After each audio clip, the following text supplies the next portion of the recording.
I think you should only do things that play to your strengths. And we were playing to ours. We chose to use our restraints to play to our powers, our strengths.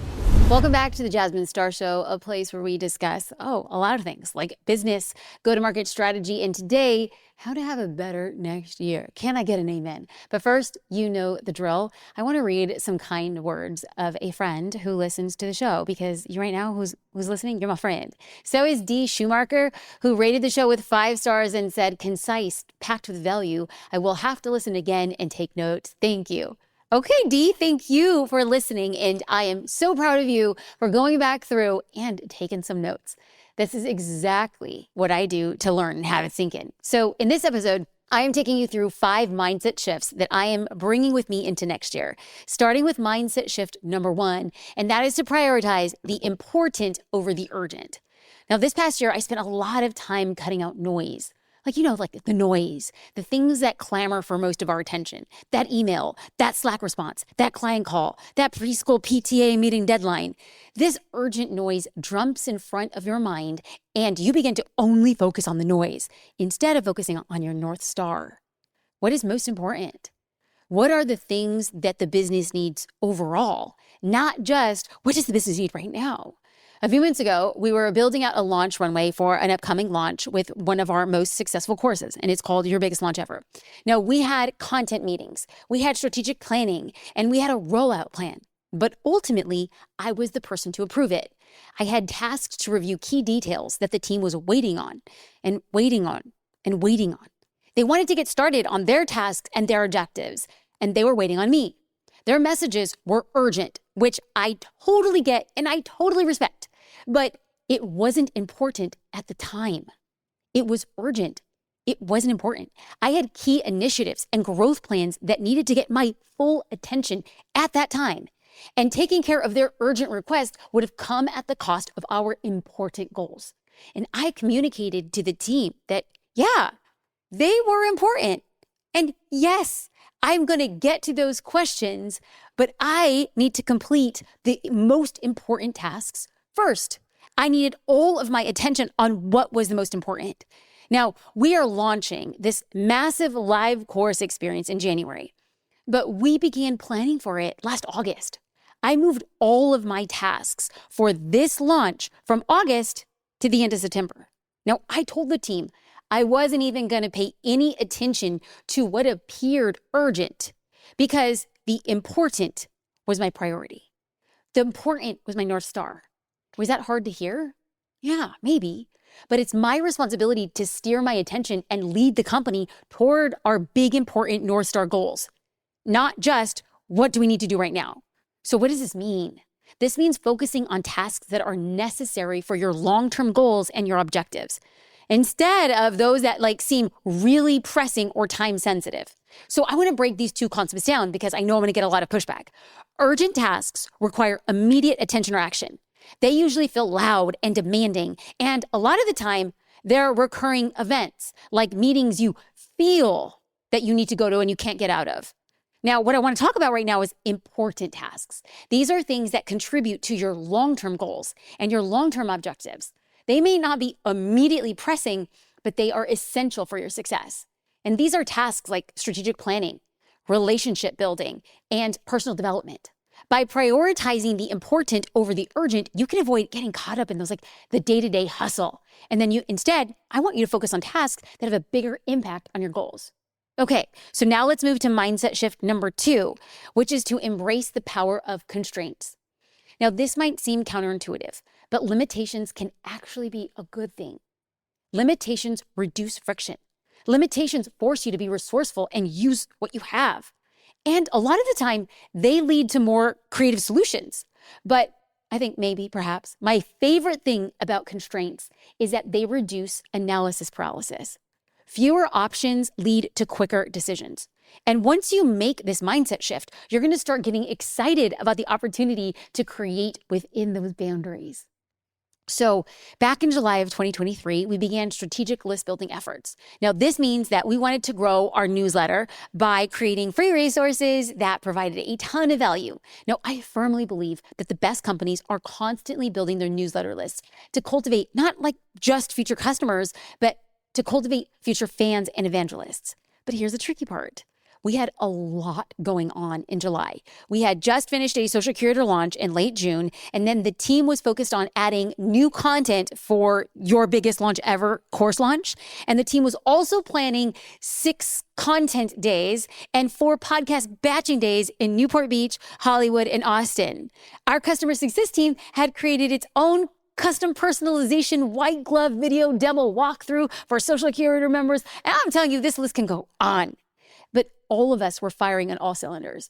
We knew we wanted to launch a new resource in July, August, and October, list building resources. So in order for us to launch a new resource in July, we needed to identify our constraints. And I'm going to list them here right now so we're all on the same page. Our first constraint, 1, we needed to create the entire resource in 3 weeks. Yes, I know this sounds crazy, but our team is legit gangsters. Content is our power play. 2, we couldn't do a design PDF because we outsource our design and our designer needs at least 1 week for design, 1 week for revisions, and that didn't give us enough time. The third constraint was we needed to start promotions in 1.5 weeks. So here again, this is gnarly, but our marketing team, that is another power play. Marketing is our power play. It is a strength. Now, I wouldn't at all suggest working with these constraints, as I think you should only do things that play to your strengths. And we were playing to ours. We chose to use our restraints to play to our powers, our strengths. Oh, I'm going to go back and say that again, because it rhymed. We chose to use our restraints to play to our strengths. It didn't rhyme as good the second time. I'm just gonna roll with it. So we had 3 major restraints, but by using them, we decided to host a 3-part live video series. We hosted it on Zoom, right? What is the easiest path? What is the greatest path to yes? So we hosted it on Zoom and we called it Scaling Accelerator for 7-Figure Entrepreneurs. Now, once we decided that I would teach it live, we immediately created promotional material and he started sharing on social media and inviting people on my newsletter list. Then the content team and I outlined all 3 classes and they created the graphics for each presentation. I couldn't be more proud because literally just a couple weeks, thousands of people signed up. We didn't pitch a single thing. It was just a give back. We want to build our brand. We want to continue creating community. And the feedback that we got was incredible. Now, when I look back at this, it's one of the highlights of my professional year.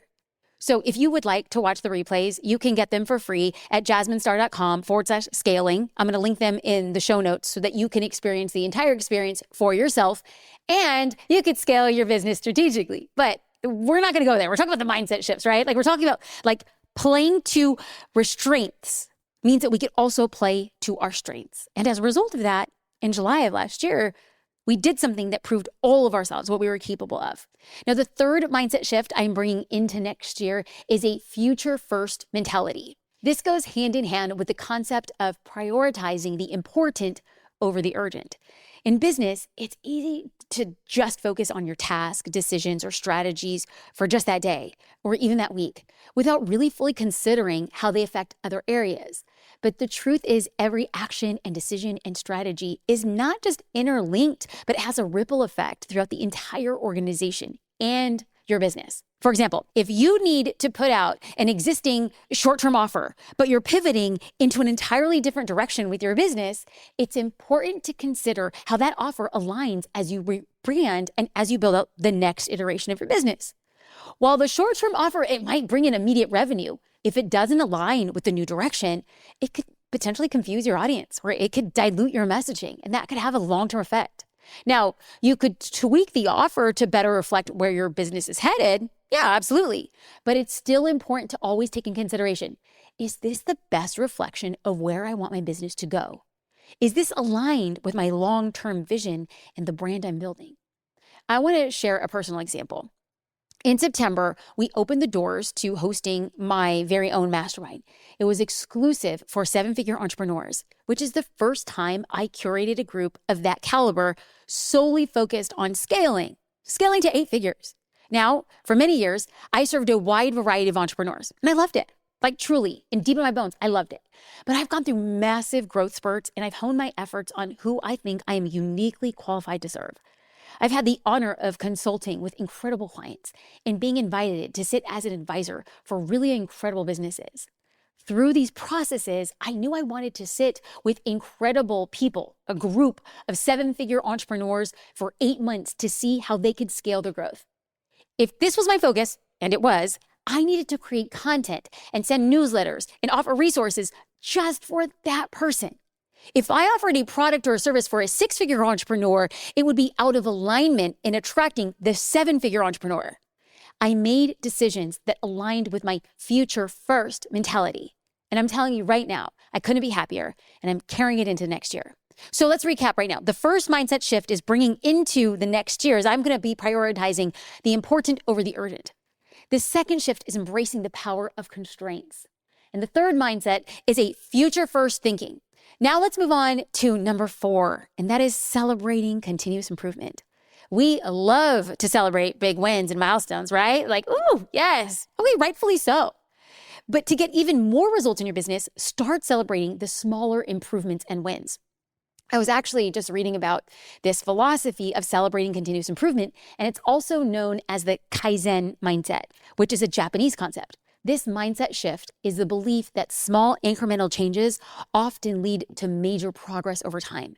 This improves consistency and persistence, which we know it leads to success.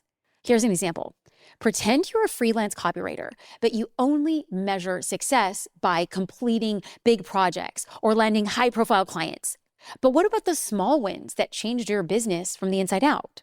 You'd begin to celebrate things that weren't just monetary, like writing faster, improving the application of brand voice, and learning new techniques.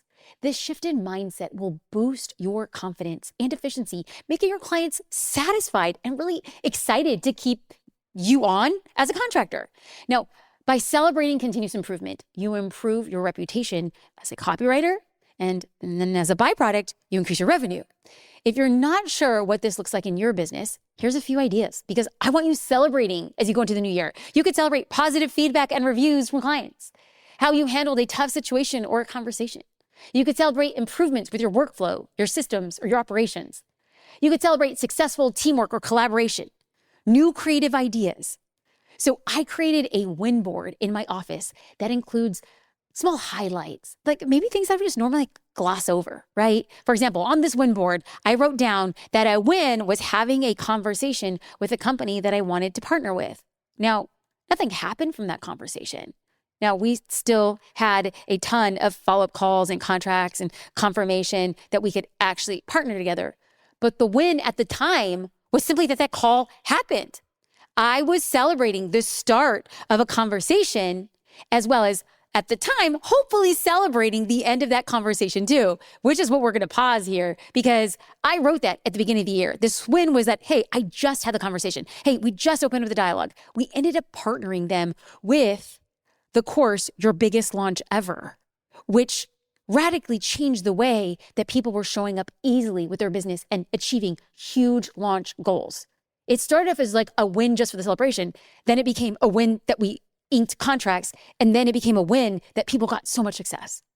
Celebrating small wins leads to big wins.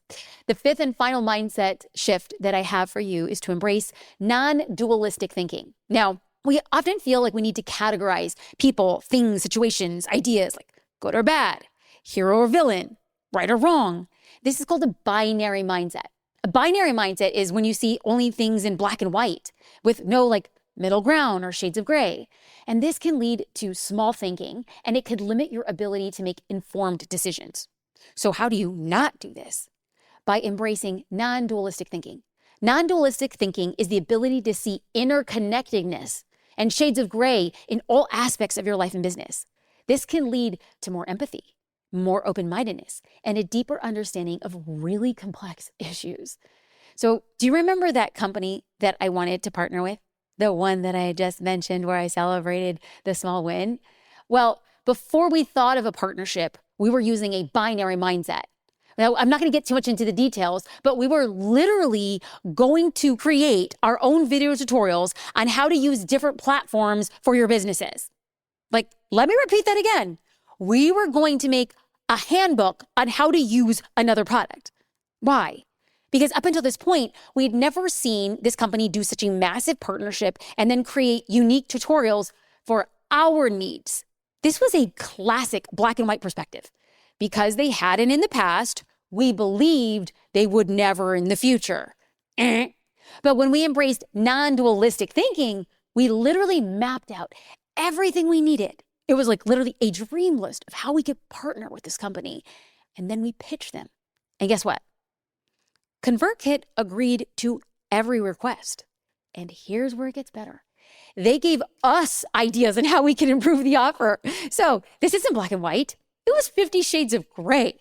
Hey, is that an old joke? Is it a mom joke? Is it a desperate joke? Listen, we're at the end of the episode and it doesn't really matter because you made it here. And as long as you are inspired, as long as you're smiling, as long as you're ready to change the mindset as you go into the new year, I'm here to say thank you.